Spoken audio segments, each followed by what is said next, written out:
Bonjour à toutes et à tous et bienvenue sur ma chaîne Arwa. Alors aujourd'hui, à votre demande, je vous propose une pâte feuilletée express, vraiment très rapide à faire.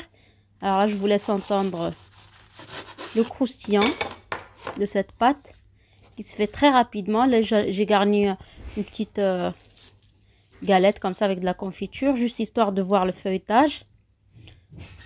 Parce que le but de cette vidéo, c'est pas la cuisson, hein, c'est vraiment comment faire une pâte feuilletée maison, très rapide,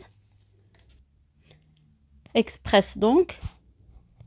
Alors, pour les ingrédients, il nous faut 250 g de farine type 45, 4 g de sel, une bonne demi-cuillère à café, 200 g de beurre qu'on a bien mis au congélateur, au moins 1 heure à l'avance. Il nous faut également 120 g d'eau très froide et puis une râpe que j'ai placée également au congélateur pendant une bonne demi-heure. Vraiment, le secret de cette pâte, c'est que tous les ingrédients soient très froids, sauf la farine évidemment. Alors, on va mettre le sel et puis on va venir râper notre beurre dans une râpe et n'hésitez pas à le faire passer comme ça dans la farine, c'est plus facile. Et de cette façon aussi, il ne va pas accrocher à votre râpe. Donc ça, c'est la première étape. Il faut essayer de faire vraiment très rapidement parce que votre main est à 37 degrés. Et si vous traînez un petit peu, ça risque de tiédir ou de fondre. Mais bon, si vraiment votre beurre est congelé, vous aurez le temps de bien le râper. Puis vous mélangez bien votre beurre à la farine. Vous allez venir rajouter l'eau très froide. Et puis, vous allez assembler le tout. Vous n'essayez pas de pétrir votre pâte. On ne veut pas quelque chose d'élastique. On va vraiment essayer d'assembler le tout. Prenez votre temps. Voilà, je mets sur mon plan de travail. Comme ça, je travaille plus facilement. Alors, ça, c'est vraiment une pâte feuilletée express, idéale pour les feuilletés salés surtout. Vous pouvez faire aussi du sucré avec, hein, bien évidemment. Mais pour un feuilletage encore plus développé, je vous montrerai une autre pâte feuilletée qui est aussi rapide. On ne dira pas express, enfin elle est aussi express, mais on va dire rapide. Ça, dans une autre vidéo, je vous montrerai.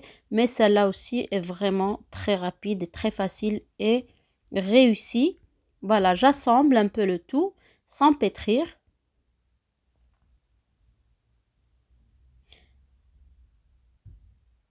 Voilà, je débarrasse mes mains. Je coupe pas la vidéo, comme ça vous voyez vraiment les étapes. Je les ai accélérées, mais au moins vous allez pouvoir voir un petit peu le fonctionnement. Donc, une fois qu'on a bien ramassé notre pâte, on va venir aussitôt mettre de la farine. Assurez-vous que ça ne colle pas. Donc, mettez de la farine et abaissez votre pâte. Elle est un peu dure, c'est normal. Tout est froid, tous les ingrédients sont froids. Et donc, voilà, essayez de... J'avais pas mis de la farine en dessous, c'est normal que ça colle. Puis, je mets de la farine, pas trop non plus, hein, il ne faut pas assécher non plus. Si vous êtes très lent et que votre pâte feuilletée colle trop, n'hésitez pas à la mettre au frais un petit peu. Mais a priori, il n'y a pas besoin puisque tous les ingrédients sont extrêmement froids. Alors, vous allez étaler. Et puis, vous allez faire comme sur la vidéo, rabattre les deux côtés. Et puis, enrouler sans serrer, hein, il faut enrouler comme vous voyez. Et là, on a un feuilletage automatiquement. C'est vraiment très rapide à faire. Je place dans un film, dans du plastique, du film alimentaire ou alors dans un sac de congélation et je pose cette fois-ci au réfrigérateur au moins une petite demi-heure avant de travailler ma pâte et donc de l'utiliser. Alors, votre pâte, vous pouvez la mettre au réfrigérateur au moins 3 jours sans souci, sans problème. Vous pouvez également la congeler et la sortir à l'avance pour la travailler. Ça aussi, il n'y a pas de souci. Et voilà, donc pour l'utiliser, vous procédez de la même manière que moi. vous étalez finement ou moins finement selon ce que vous allez préparer.